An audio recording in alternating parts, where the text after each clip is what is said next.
Hey folks, today is Friday, March 13th, 2020. Happy Friday the 13th. Welcome to the Friday Gaming News Show. I'm Jake Baldino. Let's get you guys caught up on all the gaming news that's been going on this week. I totally said that intro totally backwards and different than I always do, but hey, things are wild right now. The first thing is a bit of a rumor mill thing, so of course take this with a grain of salt, but it is PS5 specs. We have a good idea of what the PS5 is already going to be packing, but now thanks to a forum poster who has been verified as an actual developer, this is possibly secondhand information, but it's kind of an interesting story just because of the way he posted it. He posted this cryptic image here referencing Mark Cerny and the bird's tongue, and just like, this is so stupid. But of course, you know, the internet knows a wild goose chase when it smells one.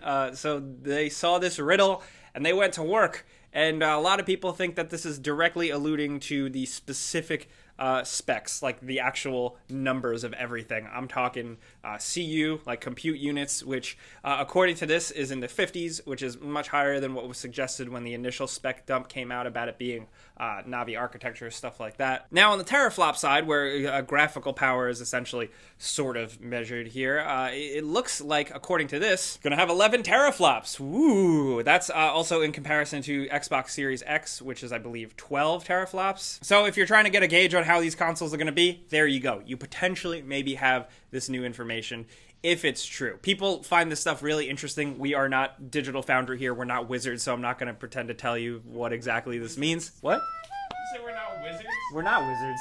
I mean, if you think about it, none of us are wizards. But moving on in other news, oh man, this feels like it's been such a long week, but E3 has been canceled thanks to that damn coronavirus. The ESA officially announced it and said that they are working on possibly having an event later on, like a digital showcase type of thing. There's a lot to say about this, so I am going to try and keep it very brief.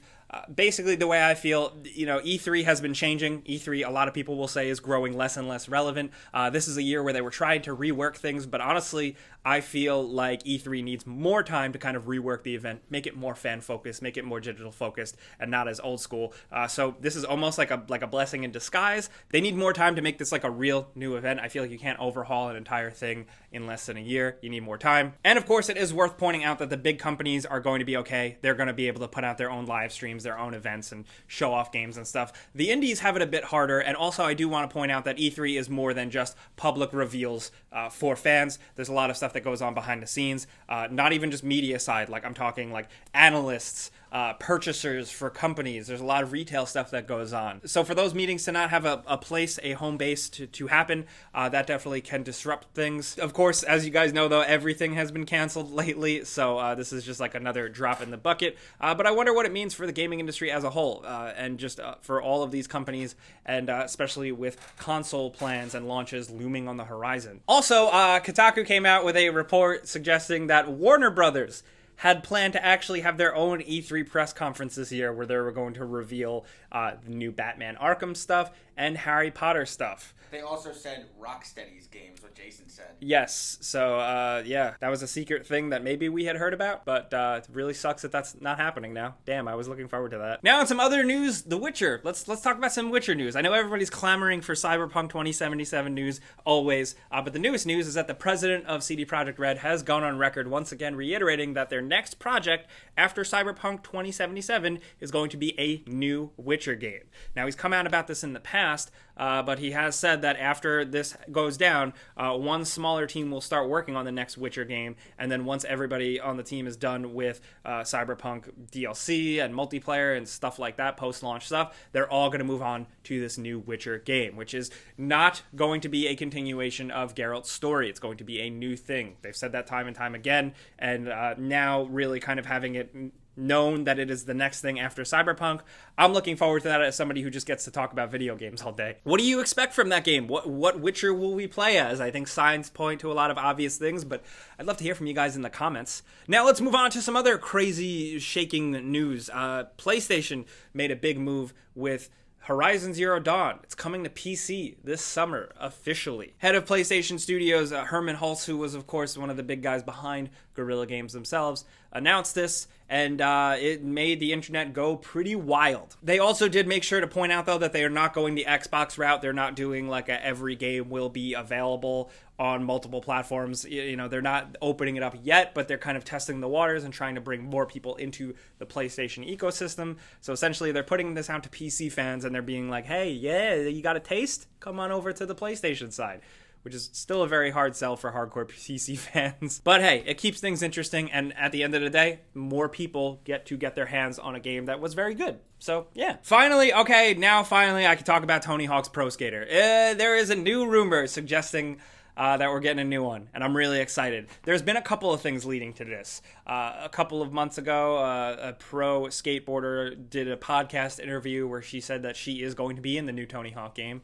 Then that podcast was eventually edited, and that was taken out. There's been a couple of little things like that. Most notably, just this week, a band that I don't know of because I am rapidly aging and can't keep up with music, has posted that they have signed a deal to have their songs featured in a new, and I quote, Tony Hawk game. That is definitely a band that definitely oopsed and violated some contract, but they were excited. Is there truth to it? Who knows? But seems kind of likely. There was, of course, the insider rumors a couple of months ago suggesting that Activision had been internally testing prototypes of like a remaster game, possibly a new game. I also have heard rumblings of some sort of new game. Tony Hawk himself has also very much expressed interest in pursuing more stuff, of course. I think it's time, man. I think it's time for the Tony Hawk's Pro Skater series to make a comeback. 5 was not good.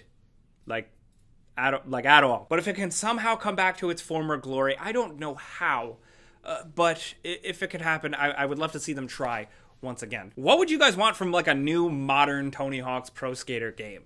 Keep that arcade style, keep the memorable level design. That's what I want. What do you guys want? But also, oh my god, there's so much going on.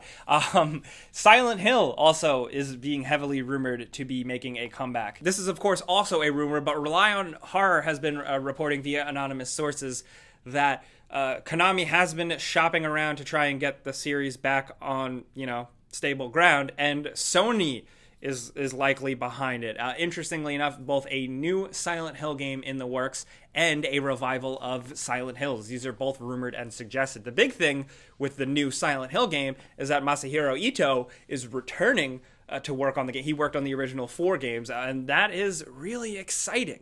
I feel like this is like rumor central this week. I hope this is a thing. Who knows? It's still really up in the air, but anything is possible.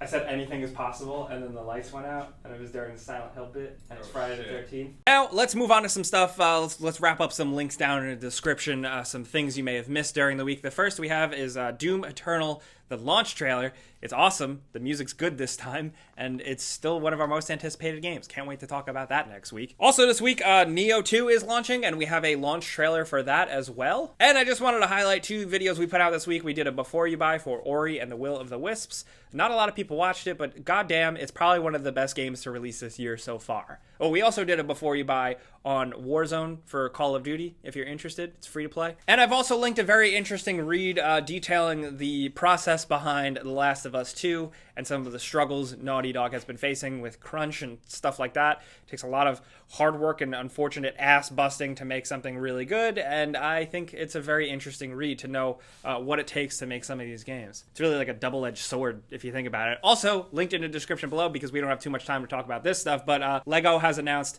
what their Mario-style toys are going to be, and they're actually kind of rethinking the approach to some traditional LEGO sets, and I think it's pretty interesting if you're into that stuff. But in some other wild news that happened this week, Reggie Fils-Aimé, formerly head of Nintendo America, has announced that he is joining GameStop, of all places, to possibly try and save the sinking ship.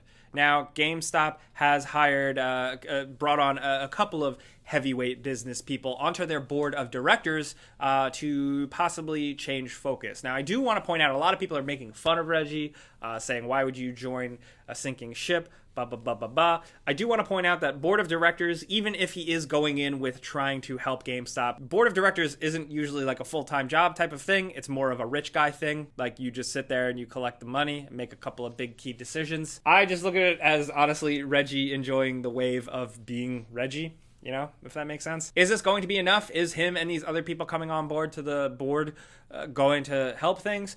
I have no idea. I can't speculate that type of thing. Are stores even going to exist a month from now? I don't know, but I'm very curious to see what you guys think, like what your perspective is. That's my very cynical thought process here. Also, For Honor's got some new content. Ubisoft is once again digging into like their freaking Disney vault of awesome game properties, and this time they dragged out the prince himself from Prince of Persia, and he is now in For Honor, straight up. The Dagger of Time is going to be like a thing in the game. And look at this beefy boy. Look at this beefy, thick prince. This is really funny. It's because of the way For Honor is. You need big, strong men. But honestly, I was not into it, and I was pretty mad at first that they would even do this, like they did with dragging Sam Fisher into Ghost Recon. But he does the flips the exact same way from Sands of Time. The music and all that stuff was really exciting. I don't know. You just coughed. So that's a thing. If you're into For Honor, cool. Like there is a community for that game, but I see it as like, all right, at least Ubisoft remembers what they got. They still know that they got it there, and they're willing to dig it up sometimes. Maybe eventually we'll get some new game out of this. Maybe this is them testing the waters. I don't know, but I'm just wishful thinking. But another really exciting thing is that Blade Runner is coming back. The game from the mid to, what was that, 98? 97 is apparently getting like a new remastered type of release on consoles and on Steam, which is really interesting because number one, it was a great game. It did great for the time. People really enjoyed it, but also the source code was notoriously allegedly lost, making a remaster or a remake of it pretty difficult. Also, the fact that people who can get the game today have a real hard time running it on their machines. Well, interestingly enough, the people behind it have kind of talked about how they had to reverse engineer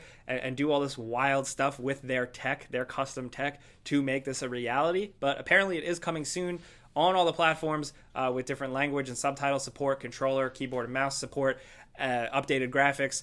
I'm excited. Are there any other types of like old, weird, hidden games like that you'd love to see revived like this? I'd love to hear from you. But before we go, let's do that console giveaway we do every single week. You know, as it goes down by now. There's a link in the description below. You click it to sign up. You enter once, then you're entered for good. And then every single week we go in and randomly choose one person to win a free console of their choice. This week's winner is going to be this person right here. Congratulations. Be sure to keep an eye on your inbox, your spam box, stuff like that, because we're going to be reaching out to you to find out how to send you your free stuff. But now, let's talk about everything this week. It's a lot. It's a lot, dude. Like, buckle up. How do you feel about these weird PlayStation 5 specs that are rumored? How do you feel about Microsoft specs while we're at it, since we didn't talk about them that much this week? How do you feel about the Super Mario Lego set? Let's talk about toys. What do you think Silent Hill is really going to make a comeback? And would you or would you not kiss the beefy, thick For Honor prince? Let's talk about anything gaming news that has been going on this week, including E3 being canceled. Still processing that. Let's talk about any of this stuff down in the comments below. Love to hear from you guys. Things get a little crazy down there, though, so if you want to yell at me specifically, find me on Twitter and Instagram at Jake Baldino. But, as always, thank you guys for coming around every Friday to watch this. We love making this stuff. We appreciate you guys. Clicking the like button, though, does help us out. We really appreciate that. And, of course, if you're new, consider subscribing, maybe hitting that notification bell, because we put out videos every single day. But, as always, thanks for watching. We'll see you guys next time. Pizza's on me.